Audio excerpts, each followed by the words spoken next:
The proposed regulations were as a result of a study carried by CRAN on Telecom Namibia's service charges.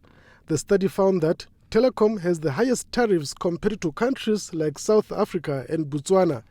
The regulating authority, therefore, called on Telecom Namibia to revise its tariffs models and reduce its charges to affordable levels for the majority. The proposed regulations mainly applies to those telecom lines leased to other service providers. These regulations, as we all know, have come a long way, and in the process we've consulted Telecom Namibia, which has provided CRAN with all the cost information for this study. And this is the second public hearing on these regulations, and we believe that these regulations will help to increase competition and efficiency amongst the operators. But this was strongly opposed by Telecom's Chief Commercial Officer, Calvin Muniswaswa, saying the proposal would negatively impact the company's business. It might result in job losses. I mean, if the company is to operate profitably at those price levels being proposed, Telecom might be forced to retrench employees.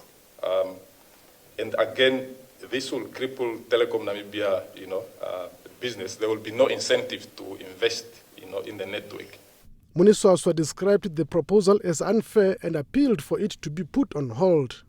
Please, let's retract these regulations because from our point of view, any determination to enforce the regulations will leave Telecom with no option but to seek legal assistance in this regard, especially in light of the specific reference to Telecom Namibia being regulated, because it's very clear in the published regulation that in fact this is focusing on Telecom while there are other players in the market. Muniswaswa argued that telecom service tariffs are among the most affordable in the SADC region and that any reduction will make the company bankrupt.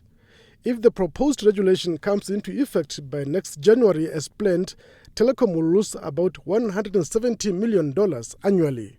Jeff Tachihumino, NBC News, Windhoek.